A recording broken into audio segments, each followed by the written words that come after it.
Alabama Cooking with Chef Lorious. Today we are making French toast. I love French toast. Who doesn't love French toast? I mean, have you ever met anybody that doesn't love? Okay, I'm sure there's somebody out there, but I'm not one of them. So it's really easy to make. It's really fun. You can make it your own. Let's get in the kitchen. Let's cook.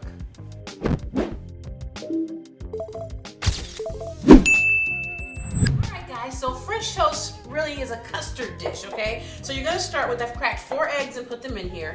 And to these 4 eggs, I'm gonna add a cup of half and half. And I'm gonna break the eggs up just a little bit first, just to kind of get the party started, you know what I mean? I'm gonna add in my half and half. You can use regular milk also, but I find half and half gives it just a nice richness. That's just, I don't know, it's just good. It feels right to me, so I do it. Here is some cinnamon and nutmeg we're gonna add in as well. French toast needs cinnamon, doesn't it? And nutmeg, well, it is Alabama cooking, right? And then we're gonna add a little bit of vanilla extract for some flavor. And that is all you have to do to make your custard. You wanna make sure you use a lot of eggs in there though, because that's gonna help it stick to the bread. And I almost forgot to add a little bit of sugar. You just want 2 to 3 tablespoons. You don't need a ton of sugar in this. You know, I'm using challah bread today, and challah bread has a nice sweetness to it as well. But you know, you just want just a little sugar. Be a little sweet. Okay, now that our custard is made, we're gonna set this aside. And start to cut this bread. See here, you wanna slice it about no more than I'd say a 1/2 inch thick or so, because you want it to cook all the way through. You want to make sure that it cooks, but you don't want it to be so thin that it doesn't cook, or have it so thick that it can't get done. Make sense? All right, so just buy a nice fresh loaf from your grocery store or your bakery. Again, challah bread is what we're using today, but challah bread, brioche bread, they are all wonderful options. Okay. This looks delicious. I just want to eat. I love eating challah bread. I love bread. Bread and potatoes. I love bread and potatoes. I could eat them all day, every day, I think. Okay, that's good. Perfect. Let's get some tongs here. Okay, and our skillet is hot. We're going to use some butter to cook these in. And again, butter has a low smoke point, so you don't want the heat to be up too high. And that's kind of intentional in this recipe because you really want to take your time when you cook your French toast, okay? There we go. A little bit more in there. Got 2 tablespoons of butter going. Oh yeah. All right, now let the dipping begin. Okay. I'm going to take 1 piece of this bread. I'm going to dip it into the custard. You don't have to worry about letting it stay in there for a long time. It'll be fine, okay? Just dip it really good and then right into the skillet. My heat is turned down so that it doesn't cook too fast. I want this to take its time and cook. There we go.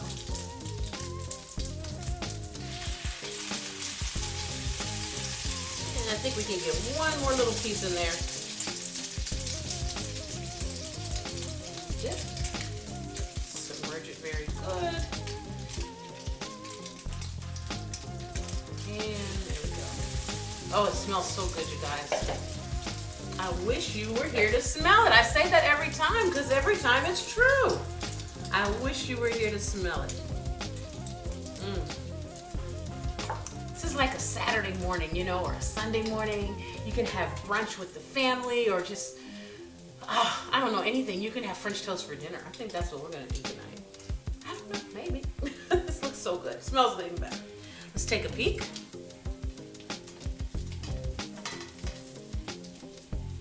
Oh, yeah. See that? That's exactly what you want. See how that butter helped it turn to just a nice golden brown there? That's all you need is a little bit. Butter is the best way to do this. Cook it nice and low so that you don't have your butter smoking at a high heat, which will then just make it burn. And then it won't taste good, okay? Because you want that custard's gonna soak into the bread while it's in here. Oh yeah, look at that. Turn the heat up just a bit. This looks delicious. See how this comes out perfect? That's why we didn't have to let the custard soak in for a long time before we put the bread on, because you see, we still want a little firmness to the bread. But that custard is in there. Oh, that looks delicious. I'm excited. Y'all know I'm easily excitable. Got a pretty tray here. Some more butter. We're gonna cook more. We're gonna make this whole loaf. Now you probably don't have to watch me make the whole loaf, but just, I'm gonna make the loaf. All right, let's take a peek here. See, is this ready? Almost. I'm gonna give this a few more seconds.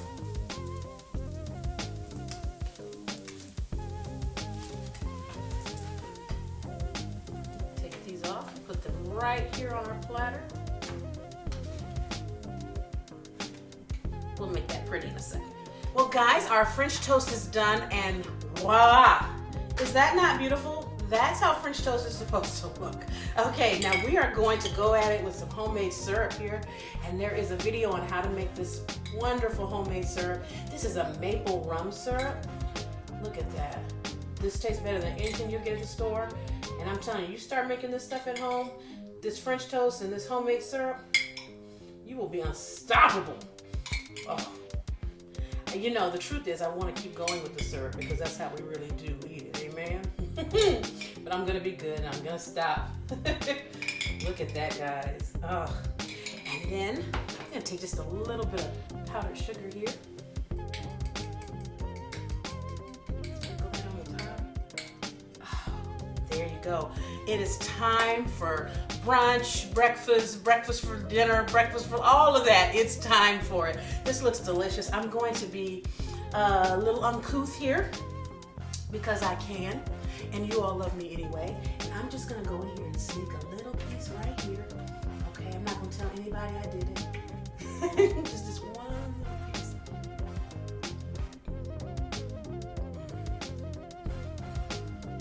Everything about that's right. The custard, the softness of the bread, and that homemade syrup. It's everything. All right, fam, go make some French toast. When you do, take a picture and tag me. Let me see it. I love you guys so much. I'll see you next time right here in the Love Lab for more Alabama cooking with Chef Lorious. Happy cooking.